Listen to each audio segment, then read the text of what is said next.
Eh bien le bonjour! Comment on se retrouve aujourd'hui? Oh, on voit un petit peu ma tête, ça fait plaisir. Alors, aujourd'hui, comme annoncé dans une précédente vidéo, faites pas attention à la GoPro, j'ai déjà dit, c'est surtout pour enregistrer ma voix. Peu importe où je parle, c'est-à-dire si je parle dans cette direction, si je parle dans cette direction ou dans cette direction, vous entendez toujours ma voix nette, claire. Pas comme dans une vidéo où je disais les 5 première modification qu'il faut faire sur le UDR quand on débute avec la machine, les 5 premières qu'il faudra changer impérativement ou renforcer. J'ai fait un doublage, j'ai refait toute la vidéo en doublant ma voix, donc ça met un peu moins de tact à la vidéo, mais c'est parce que j'avais pas pris la GoPro sur la tête, je l'avais laissé là-bas, ici, et ce qui fait que dès que je parlais face à la caméra, bah, le son il était pourri. Là, il va être nickel le son. Je m'assois un petit peu parce que ça, c'est un gros chantier là. Là, on va faire un gros chantier. On va changer le pont. On va changer le pont arrière. On va mettre de l'alu. Alors, c'est pas du GPM. Ça y ressemble, mais c'est du générique, hein. Tous les liens sont dans la description comme d'habitude. Dans la dernière vidéo, je l'avais pas dit, mais dans la dernière, dans celle où j'avais fait les supports de suspension. Je l'avais pas dit, mais tous les liens sont dans la description. Pareil, les liens des roulements, les liens de la graisse, les liens des nouveaux engrenages. Donc c'est du Vitavon. Pourquoi pas du GPM? Je vais vous l'expliquer en détail. Et ça, c'est du générique. Alors, comparé à la marque, il est moins bien fini. C'est pas l'aspect général qui est moins bien fini, c'est cet aspect-là. Vous voyez l'écart? L'écart ici? Et bah, si vous le mettez au jour, ou une lumière puissante derrière, vous allez voir le jour. Il y a du jour. Il n'y en a pas beaucoup, mais il y en a. Cette jonction-là, au milieu, ici, il n'y en a pas. Ça va. Mais on va quand même mettre de la graisse. Mais ça, je vous expliquerai au fur et à mesure. Vous voyez un tube ici de silicone, c'est normal. On va combler tout ce joint. En fait, on va fabriquer notre propre joint pour éviter que la graisse sorte ou que la poussière ne rentre, tout simplement. Alors, avant de commencer, il faut bien démonter. Et là, ça va être une partie de plaisir. Mais avant de tout commencer, de tout démonter, pourquoi les Vitavon? Tout simplement parce que c'est des engrenages hélicoïdaux, tout simplement. En gros, c'est pas des engrenages droits. Et dans le temps, ça tient mieux. Vous voyez? C'est pas des pignons droits, ni un engrenage droit. Dans le temps, ça tient mieux. C'est comme dans nos vraies bagnoles, hein. Dans nos bagnoles, quand on conduit tous les jours dans la vraie vie, c'est ces types d'engrenages qu'on a dans les boîtes de vitesse, par exemple. Partout dans le différentiel, c'est ce type d'engrenage qu'on a. Ça fait moins de bruit, ça résiste mieux dans le temps, ça résiste mieux aussi au choc et ça permet d'avoir un petit peu plus de couple. Voilà, du coup on va rajouter ça, pas là-dedans, là-dedans. Et ça va être un gros chantier parce qu'il faudra faire nos propres joints, vérifier s'il n'y a pas des roulements à changer. Allez, on passe tout de suite au démontage, la partie la moins drôle, parce que je vais tout passer en accéléré du coup, à partir de maintenant.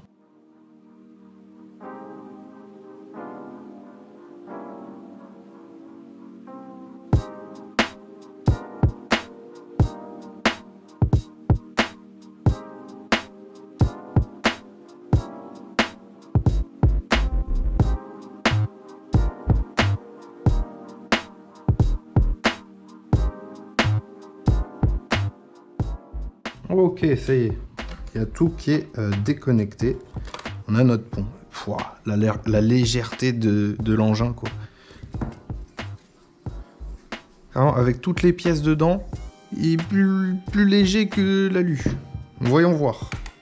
Suspense. Avec les engrenages. Hein. 307 grammes.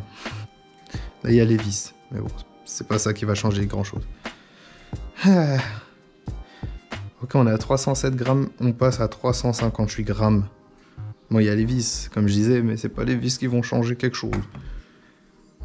306 grammes avec tous les engrenages, ça veut dire qu'il doit faire un bon 250 ou 200 grammes sans les engrenages.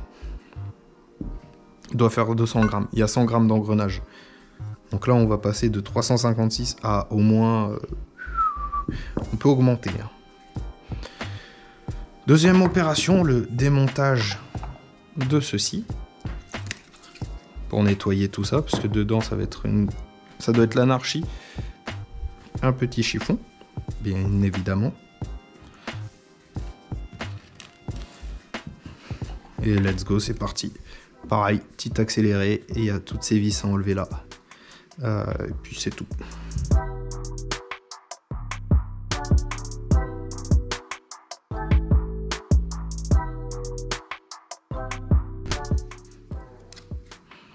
Ok. Regardez-moi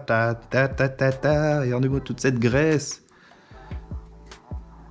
Et ça, c'était ma graisse que j'avais rajoutée. Ah oui, bah oui. Ah bah oui. Bah oui, bah oui, bah oui.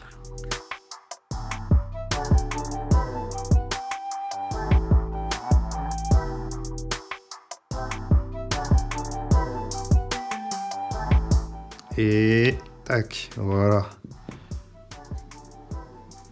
Hop, on le retire. Et celui-là, il va... Et ici, en fait, on va rajouter le premier pignon. Celui-là. Il viendra se mettre comme ceci. Et pour plus de sécurité, dans le kit GPM, donc dans le kit planétaire GPM, on reçoit une petite vis comme ceci. Donc ça, c'est le Vitavon. Et la petite BTR. Alors... faut savoir un truc, c'est que vous pouvez les acheter le kit séparément, ça veut dire l'avant ou l'arrière. L'étagement reste le même, c'est du 13 par 33, comme ceux d'origine. Donc ça change pas. Bien sûr, avant de mettre la vis, il faut mettre le petit roulement à billes qui est ici. Il a l'air de bien tourner. Lui, on peut le remettre, il n'y a pas de souci. Et là, il faudra mettre un peu de frein filet. Ah, c'est de la grosse. C'est de la grosse BTR. Théoriquement, hein, celle d'origine, il n'y a pas de trou. Et on voit que celle d'origine... ouais, j'ai mes dents qui commençaient à souffrir. Donc voici le premier petit bestiau. Très rapide à faire. Hein, ça n'a pas de souci. Ah, comme ça, vous voyez mieux... vous voyez tout mieux. Ok, là il y a des roulements, on va les vérifier aussi, on va les checker. Normalement ces roulements là, ils prennent pas trop cher. Mais vérifions quand même. Ok, petite ellipse. C'est plutôt propre. Ça je le nettoierai plus tard. De toute façon je vais remettre la couronne dedans. Je sais pas pourquoi je le referme. Et je vais m'asseoir. Go changer cette pièce, comment ça change, quelle vis, comment ça fonctionne. Oh la vache.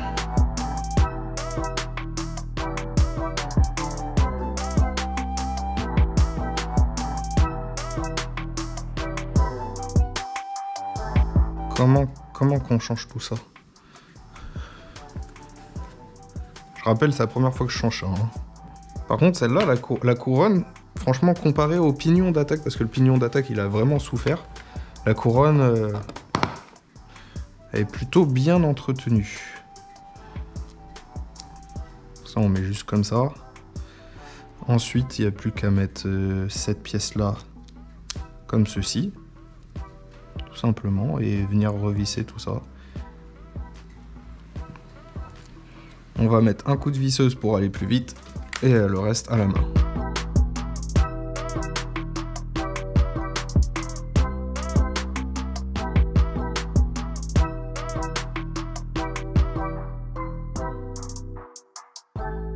Bah voilà.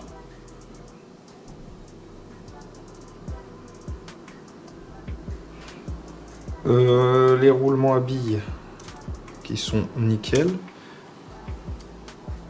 Celui-là, il vient se mettre ici, mais il est où l'entretoise? Et là. Ça vient se mettre comme ça. Bah nickel. Et après on va venir graisser tout ça. Parce que là il n'y a que de la graisse à mettre. Et j'ai fait un trou dans la table. Ça c'est du gros BTR. C'est pas comme les autres. C'est de la plus grosse vis. Ça je trouve ça génial par contre avec celui-là. C'est de la grosse vis.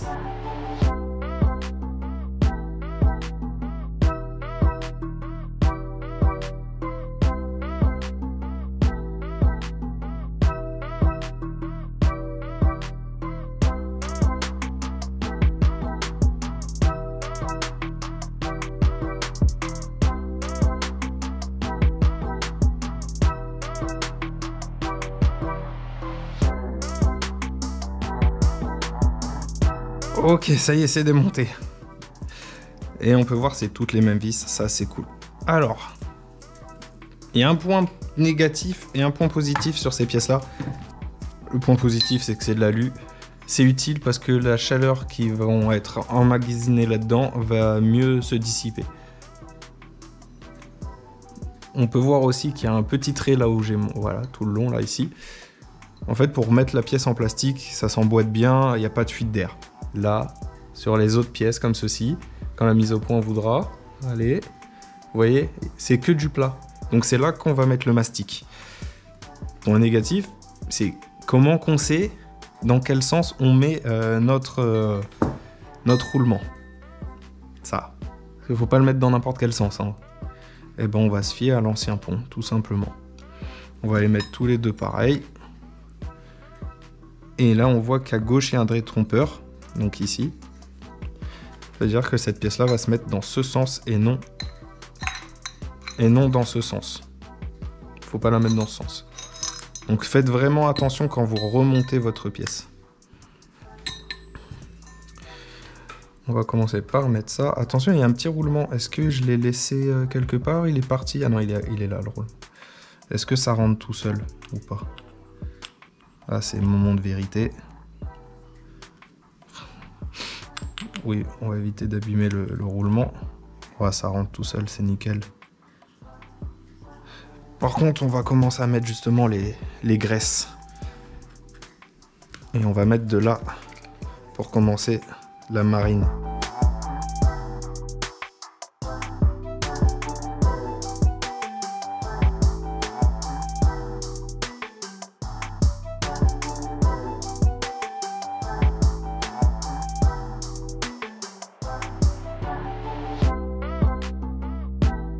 Est-ce que c'est bien mis? Normalement c'est bien mis. Si je mets l'autre côté, normalement ça doit venir s'épouser parfaitement. Eh ben non. Faut pas que c'est trop gros. Parce qu'il est mal casé.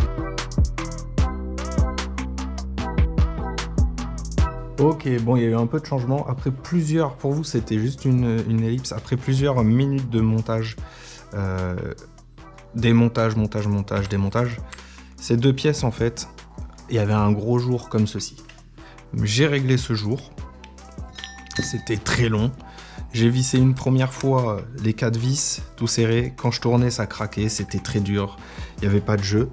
Alors ce que j'ai fait, je suis allé chercher du papier de verre, comme ceci.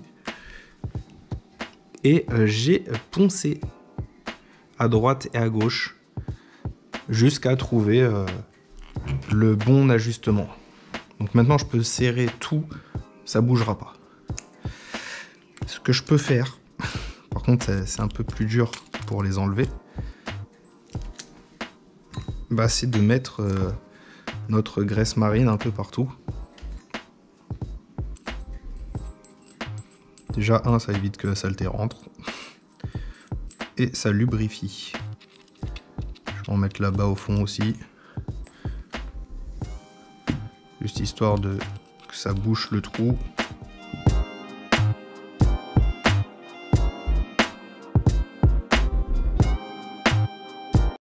Ensuite, on va venir mettre ça. Alors, il y avait un sens. Il y a un sens. C'est lequel?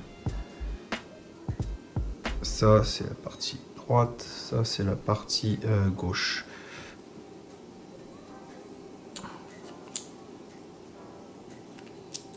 On va mettre quand même du lubrifiant. Et pas le même cette fois-ci. Ça va être celui-là.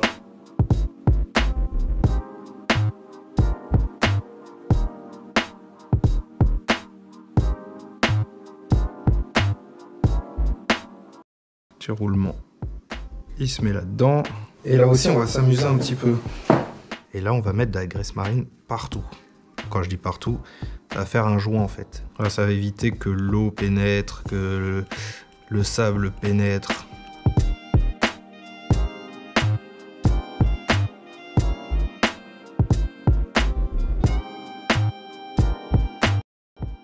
On peut venir fermer tout ça.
Voilà.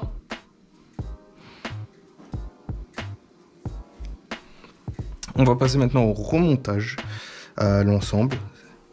Alors, ne pas confondre, c'est dans ce sens. Mais avant, on va mettre du silicone. Alors, je sais pas comment je vais me débrouiller, mais je vais essayer de faire quelque chose. Ça va être compliqué. Vous savez quoi ? Je coupe la vidéo, je veux dire, pour vous, je fais un coupe et on se retrouve une fois que j'ai fini. Sinon, ça va être très long. Et voici. Bon, ça déborde un petit peu dans tous les sens, mais ça fera une couche assez suffisante. Je vais quand même en rajouter un petit peu à certains endroits. Voilà, ça sera une couche assez suffisante pour combler cette défaillance technique. Allez, c'est parti, on le met dans le bon sens.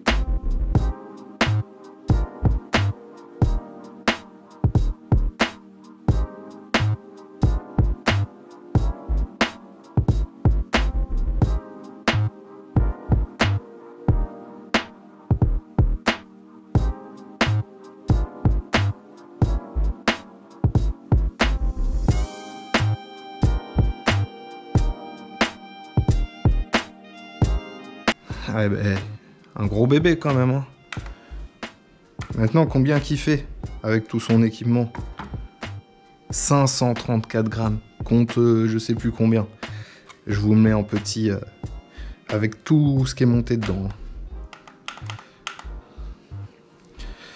Bah, let's go. Ça, on va en avoir besoin. Commençons par quelle pièce? C'est lequel qui le font mieux tenir dès le départ? C'est le duo.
J'avais dit que je ferais l'autre, mais bon, autant le faire ensemble. Il faut, comme j'ai dit, nettoyer ça. Mettre un petit coup de graisse. Pas beaucoup, par-y. Vraiment un petit peu, hein. Juste histoire de lubrifier. Quand le roulement va venir s'immiscer dessus. Ok. Le roulement, il est là. Il n'est pas propre. Ah oui, vos roulements, quand vous les checkez, si ça roule bien, il n'y a pas d'attache, pas d'accroc, vous pouvez le mettre dessus, il n'y a pas de souci. Ok, un peu de graisse marine, j'avais dit. Là-dedans. Ça évite que la poussière rentre trop.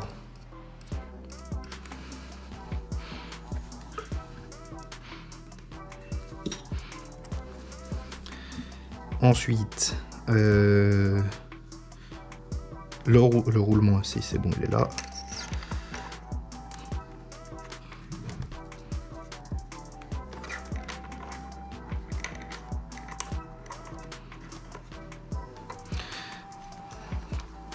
On va mettre ça dans le bon sens.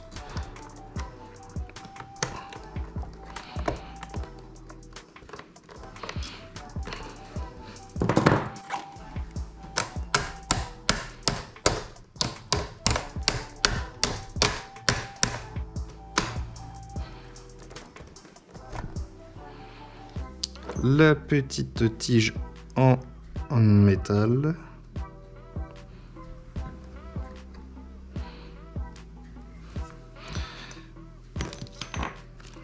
Petite peu de graisse ici, juste histoire de lubrifier la pièce. Ça va partir au premier roulage, hein, mais bon, c'est pas grave. J'ai oublié l'étrier. Bah voilà. Elle ou la troisième air. Ok.